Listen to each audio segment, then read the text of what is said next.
Leo tarehe 6 ya mwezi wa 5 2025, mahakama ya hakimu mkazi wa Dar es Salaam katika eneo la Kisutu ilikuwa chini ya hakimu mfawidhi Muhini ilikuwa inatoa uamuzi wake kuhusiana na hoja ambazo zilikuwa zimeletwa na upande wa utetezi kuhusiana na kitendo cha mahakama kuamua kuendesha kesi hii kwa njia ya kidijitali au kimtandao na kusababisha mteja wetu Tundu Antipas Lissu kutokuletwa mahakamani Ukonga. Sasa ilikuwa ni hoja za utetezi kwamba haki ya msingi ya mteja wetu ya kusikilizwa inakuwa imekiukwa, kwani katika hatua ambayo kesi imefikia ambako ni tayari ni katika kuchukua maelezo yale ya awali au kusikia maelezo ya awali kuhusiana na kosa lenyewe, sheria na sheria ile makosa mwenendo wa makosa ya jinai inataka kwamba mtu huyo awepo mahakamani na aweze kusikilizwa na kuweza kusaini nyaraka ambazo zinahusika kuhusiana na hoja ambazo zinakubalika na hoja ambazo zinabishaniwa na mwisho wa siku ziingie katika kumbukumbu ya mahakama.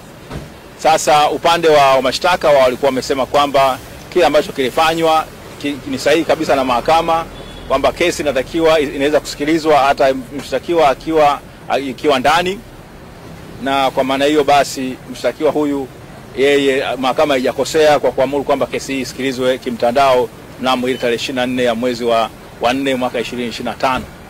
Sasa hizi ni hoja ambazo zilikuwa zinabishaniwa.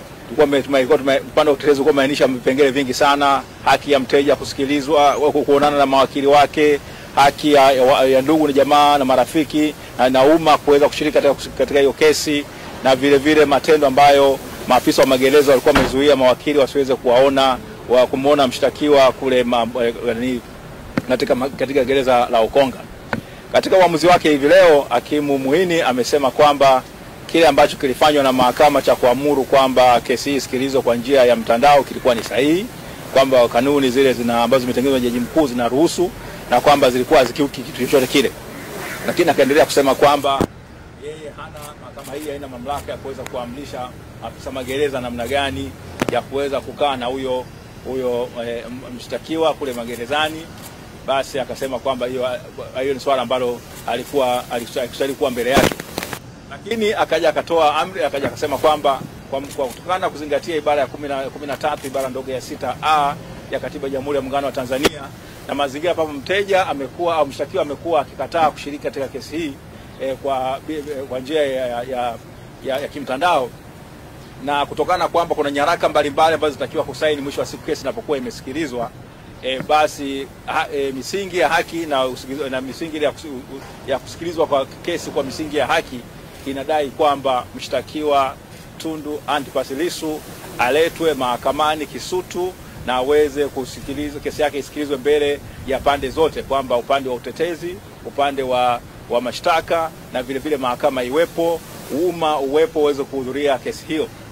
Sasa kwa masingio basi ile amri ambayo ya kusikilizwa kesi hii kwa njia ya mtandao ambayo ilikuwa imetolewa na hakimu mnamo ile tarehe 23 na 24 ya mwezi wa 4, ile amri imewekwa pembeni na mahakama imeamuru kwamba kesi hii itaendelea sasa kuanzia tarehe 19 ya mwezi wa 5 2025 itasikilizwa kwa njia ya mshtakiwa kuwepo mahakamani, kwamba Tundu Antipas Lissu atatakiwa aletwe na mkuu wa gereza la Ukonga kwamba hakikisha kwamba analetwa hapa mahakamani siku ya tarehe 19. Umma unakaribishwa kuweza kusikiliza kesi hii, lakini utatakiwa kuzingatia kwamba kesi lazima ukae kwa amani, usikilize kesi kwa namna ya amani. Itasikilizwa katika koti namba 1 ya mahakama hii ya hakimu mkazi wa Dar es Salaam hapa Kisutu, na kwamba vile vile hata watakaokuwa wako nje basi waweze katika misingi ya amani bila kuleta vurugu yoyote ile katika mwenendo mzima wa kusikiza kesi hiyo. Kwa hiyo basi ni kwamba mnamo tarehe 19 ya mwezi wa 5 2025 mteja wetu Lissu anatakiwa aletwe mahakamani hapa, na kwa maana hiyo kwa kweli tunaona kwamba haki imetendeka, kwamba mteja wetu sasa atafanikiwa kuwa na siku yake mahakamani. Wazungu wanasema a day in court, kwamba atafanikiwa kwamba sasa wale ambao wanamtuhumu basi waweze kuleta ushahidi wao na yeye vile vile aweze kujitetea, na sisi kama wakili wake tutakuwa tayari kuweza kujitetea.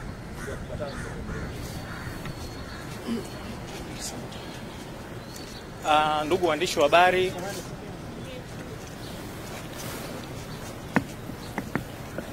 wa habari, na mahususi kabisa wa Tanzania kwa ujumla, tumefurahia kwa kipekee kabisa uamuzi huu wa mahakama ya hakimu mkazi Dar es Salaam iliyopo Kisutu, kwa sababu kubwa moja. Ni uamuzi ambao haukuwa mwepesi, ni uamuzi ambao ulihitaji ushujaa wa mahakama.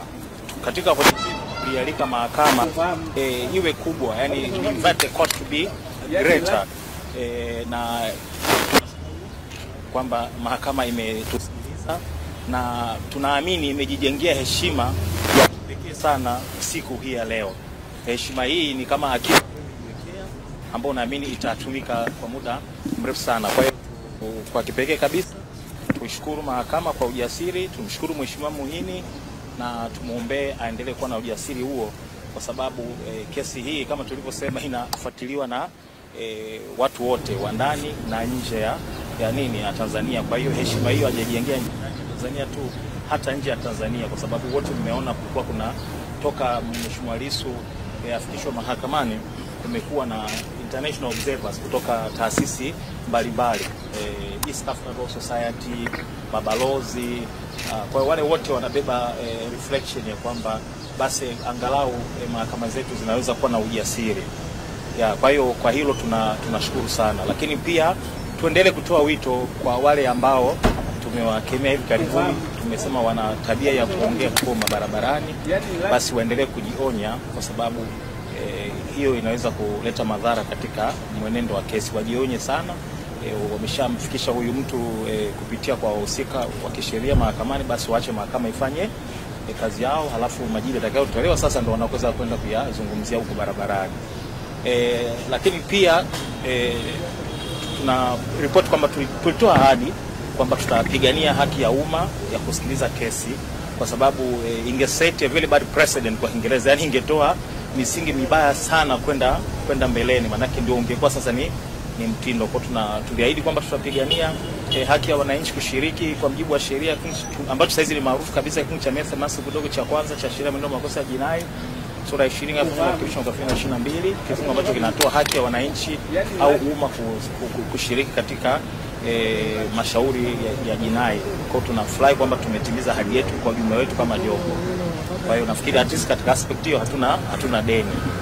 Sasa kunapokuwa na haki kuna responsibility pia. Kwa hiyo watu wetu tunawaomba, kwa sababu masharti ya mahakama ni kwamba wale wanaokuja kuhudhuria wajiconduct properly, yani wajitahidi kuwa na nidhamu. Sasa wasituangushe sisi ambao tumevuja jasho na damu mpaka kufikia uamuzi huu. Watakapohudhuria tarehe 19 waje kwa utulivu, ili wasitoe kisingizio kwa mtu awaye yote kwamba unaona sasa tulikuwa tunakwepa kitu kama hicho. Kwa wajitahidi waje kwa wingi kadri busara nafasi inavyoelekeza, lakini watakapofika basi wajitahidi kubehave kama nilivyosema, ili wasituangushe sisi mawakili ambao tumefanya kazi ngumu kwenye mazingira magumu na tumefikisha gurumu hapa alikofika. Tunawashukuru pia waandishi wa habari kwamba pamoja na magumu yote ambayo mmepitia, tunajua baadhi yenu mlikuwa physical assaulted, mmezuiwa. Tunafahamu kwa mfano kuna mtu mmoja sitaki kumtaja jina lake, alizuiwa kabisa na askari fulani kwamba wewe hutaruhusiwa kuingia.